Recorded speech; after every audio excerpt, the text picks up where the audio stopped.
Hey guys, welcome to another video with Matt. Today I'm going to show you how I made this cool shark style keychain holder, guys. But first you're going to need a few things.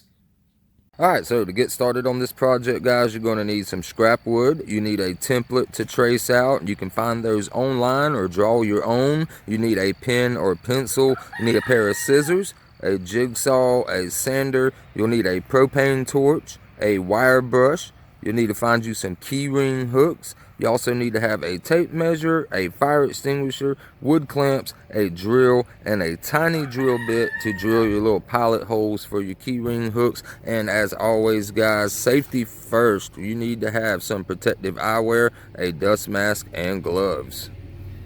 Alright guys, so once you've got your templates cut out that you've printed off or hand drawn yourself, then you need to just go ahead and cut those out right there, and then you need to lay them down on your slab of scrap wood, and you want to make sure you can fit it all on there. And you can do one at a time, but I like to do two at a time, that way I can use as much of the wood as possible and know that I'm going to have enough room to get everything squeezed into one, just like that. So see that right there, guys? So I can fit both of those on that one. So then what you need to do is, after you trace those out, then we're going to need to clamp it down. And see how I got those designs traced out on this side. We'll take our clamps, we'll clamp her down, and then we'll take our jigsaw, and then we'll go ahead and cut out our pieces real carefully. Alright, so we got our piece clamped down nice and tight to the table so it won't be moving around so much, and frees up one hand to help guide your jigsaw right here. So what I'm going to do is I'm just going to start with one piece, and don't want to go crazy and stuff. I'm just going to go ahead and start taking some of this lip out on this side right here, and then try to go this way, and then eventually we're going to come into here and we'll be able to cut these two pieces separate. That makes it easier to cut out, guys. So I'm just going to go ahead and jump on that now, and I will show you the results after we get done cutting it out, so I don't bore you with a bunch of jigsaw cuts.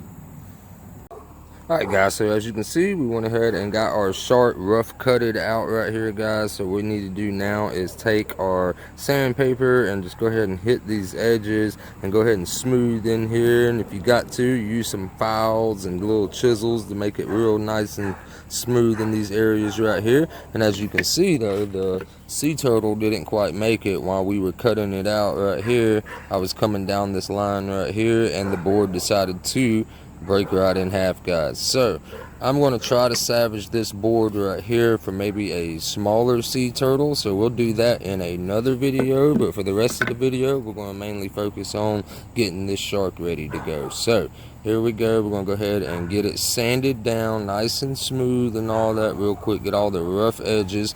Then we're going to take our torch and we are going to burn it and give it that nice little Japanese finish.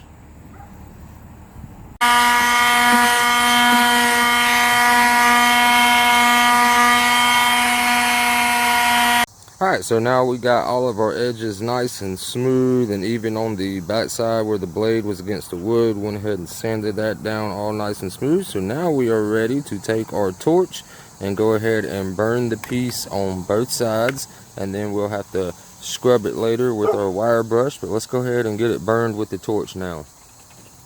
Alright guys, so here we go. Let's go ahead and burn it down. Really make those wood grain lines pop out. I'm going to go over this a couple of times. I'm just quickly going over it right there so I can kind of see where the main grain's going to be focused at.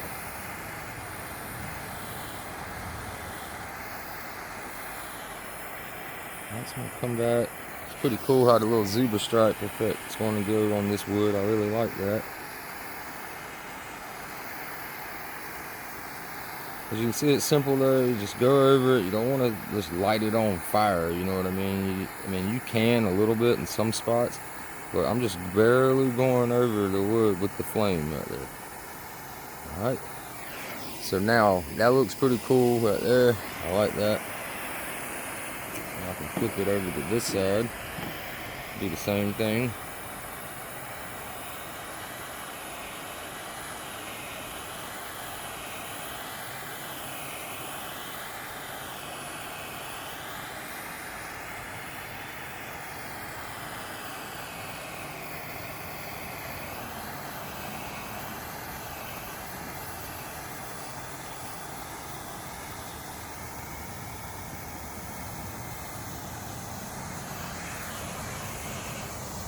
Alright, then just want to go over and do the sides of the piece, guys. Alright, so we're going to finish this up, then we'll be ready to rough it up with our wire brush. Alright guys, so now we are going to take our little wire brush that we have right here, and we're going to go ahead and brush this down. Now, when doing your wire brush, if you notice your grains are going this way, like you can see right here, they're going this way, you want to brush it that way. You don't want to go sideways against the grain. You want to brush it with the grain. So, here we go. Go ahead and get started. And what you're doing basically is knocking off all that soot from when you put the torch over it, right? So like I said, you always want to go with the grain like this. The way I'm doing it right here, perfectly fine. You don't want to go against it, or it's going to rough it up and make it look real bad. So like I said, you're just basically trying to get all the soot off.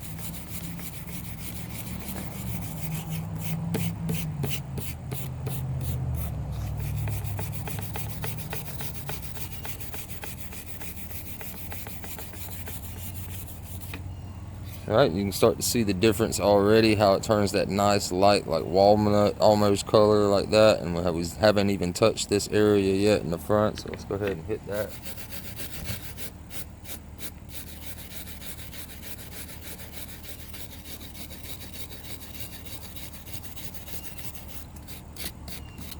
Alright, so that is one side right there compared to the charcoal side right there. And you just want to go ahead, and the sides don't really matter that much because that's not part of the main piece, but you just kind of want to hit them too just to get that soot off. So go around on all the sides also. And once you do all your sides, then you'll turn it over and do the exact same thing. Make sure you go with the grains, guys, just like that. So keep doing that until you finally get all that done. Then we'll be ready to measure out for our hooks. Alright guys, so the next thing that I decided to do is take my tape measure right here, and we just pulled the tape measure from the edge to one side edge over here. That's roughly around 10 inches. So I just divided up, did some math real quick, and decided if it's going to be hanging like this right here on the wall, I went ahead and measured out at, like, let's say I think 2, 4, and 6. Didn't want to put an 8 mark because it's just a little thin in this area and don't want to risk it cracking right there, guys. So went ahead and pre-drilled just a couple of holes right there down the center of the piece, that where we will put our hooks in, like that right there. But before we put those hooks in right there, I just wanted to make sure we got those marked out. Then I want to make sure that I have it laying on a wall or whatever, the way that I want it to be. And then we're going to take one of these little mounting brackets right here, just like this, and we're going to find our center on the back side that we want it to be at, towards the top right here. And I would say around the top of the fin right there would probably be good. Just want to make sure it's got enough center proportion balance so that when you put your keys, it's not just going to make the piece try to tip over like that right there. So somewhere right in there will be good. And then we'll take our little tiny nails that come with those right there, like that right there, and we will hammer that into place nice and even. Then once we get that mounted, we can turn the piece over, and then we will screw in our hooks right there, guys. Alright guys, so I got it hung up on the wall now. This is what it turned out looking like. I really like it myself personally. As you can see, I got my keys on here. Even got a little shark bottle opener right there, guys. So, hope you guys enjoyed that video. Let me know down in the comments what you think about it. And I will see you in the next one. Have a wonderful weekend, guys. Peace.